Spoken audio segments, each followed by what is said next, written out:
We've had a conversation or two about the draft, given that's kind of a topic now these days. And we talked a lot about tanking. And, the NHL several years ago changed the drafting rules so that you can't. So they wouldn't get Glenn Healy in the first pick. Well, the worst Never team. drafted John, ever. They could have had me at any pick.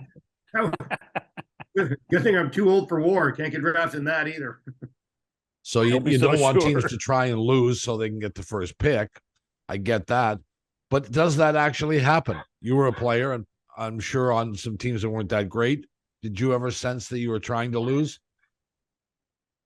Never in my life did I ever step into a game purposely trying to lose. I don't care if it was road hockey. I don't care if it was a game of cards on the plane. I don't care if it was in high school basketball with my award of excellence sewn on my gym shorts with those tighty whities that were halfway up my nutsack. I never wanted to lose in anything. And I can still recall when we were with the Islanders and we'd had a tough year and we were getting down to the stretch. I had severed my finger, so I wasn't playing. And Al Arbor basically told everybody, if I see one person tanking a shift, it's going to take a Sherpa and a seeing eye dog to find you your letter for training camp next year. So you better not let go for a shift. And that's the way I looked at it.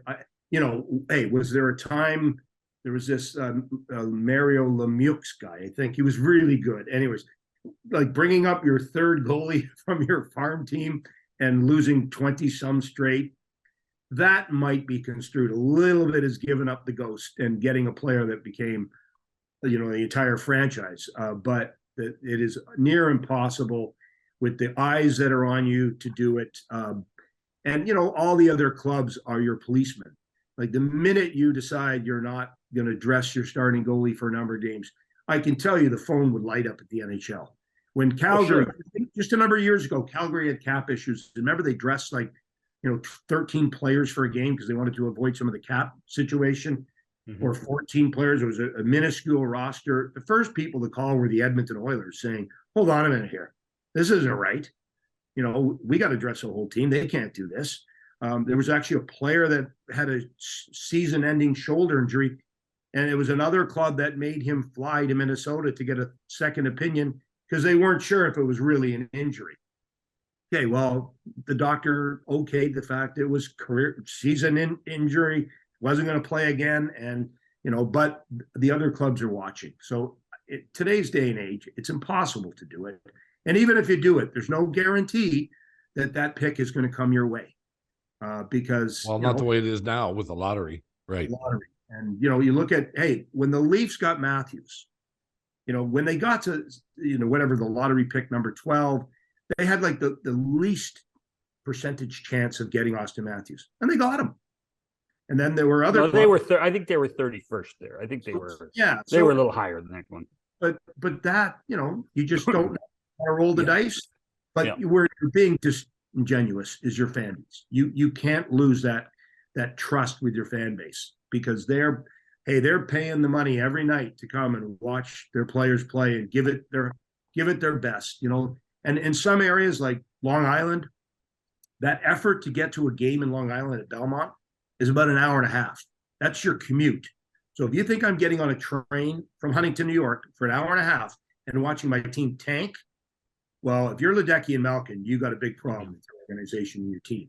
So I just don't think it happens. And I think they wouldn't. That's not in their soul.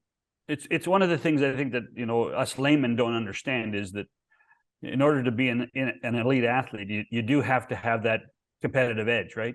You do have to want to go out there and win all the time. Well, sure you do.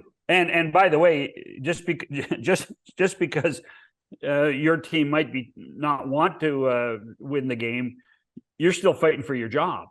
You're still playing for the future, and the guy they may be drafted may be taking your job. So I'm going to say when back in my day, right? It wasn't that long ago. By the way, is that the finger that you cut when you were on the island too? No, this is just a bagpipe injury, but I'm okay now. I'm fine. Bagpipes, they got the beating, but I'm okay. Okay.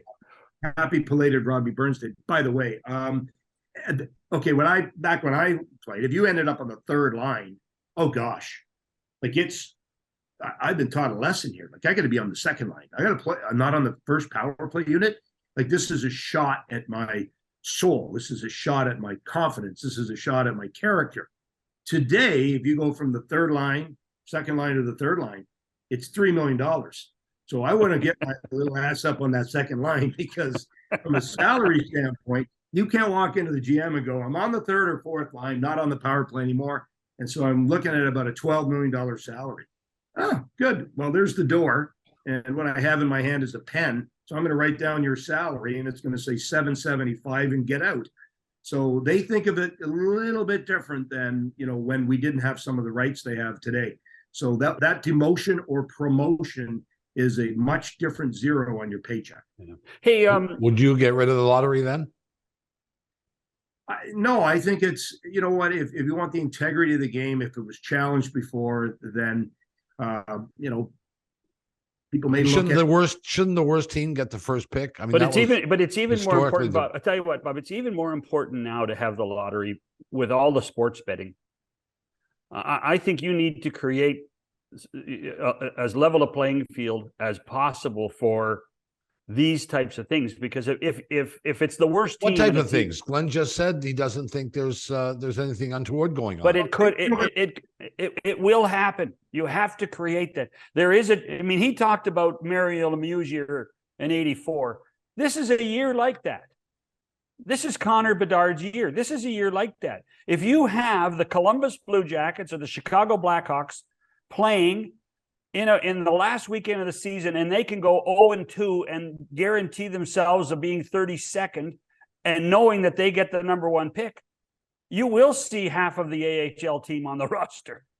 You will. And you can't have that. And I believe too, John, you got, in the late 80s, middle 80s, right? When you had the Chuck Norris division, sure. Clubs that made the playoffs with 50 some points. Mm-hmm. That does not happen today. The difference between getting to the dance and not getting to the dance is one win a month. That's it. And so it's the parity is so great. Montreal Canadiens went to the Stanley Cup final a number of years ago. And we could say, hey, well, they played against all these Canadian teams that weren't that good. That was what we did through the pandemic called COVID. But at the end of the day, the next year, they didn't even make the playoffs. They're the worst team in the league. And so that's the difference in the game today. It's not where you have the haves and the have-nots. One year you could be out, and the next year you could be the top team in the league, and vice versa. Chicago Blackhawks, they're not a very good team. And if Kane and Taves get traded, they're not going to be a very good team, times two. And so, but the tanking part of it, just to keep the integrity of the league for your fans, that I think is the most important. And where Connor ends up, did the Rangers think Lafreniere was going to be the answer? Is he? I think Bedard's a different player. But I think Bedard's a different player. I was also there when Alexander Daig played for the Ottawa Senators. And one of the first games, he had a breakaway on me. And I thought, okay, here's this hot shot player. And everyone knew he was going to be the number one pick. And he took a slap shot on a breakaway, kind of Frank Mahovlich-like, and it hit the Zamboni door. So he shot the puck 50 feet wide. Not 5, 50. Who's that guy? Here's your number one pick, Ottawa Senator fans. The integrity of the game is most important.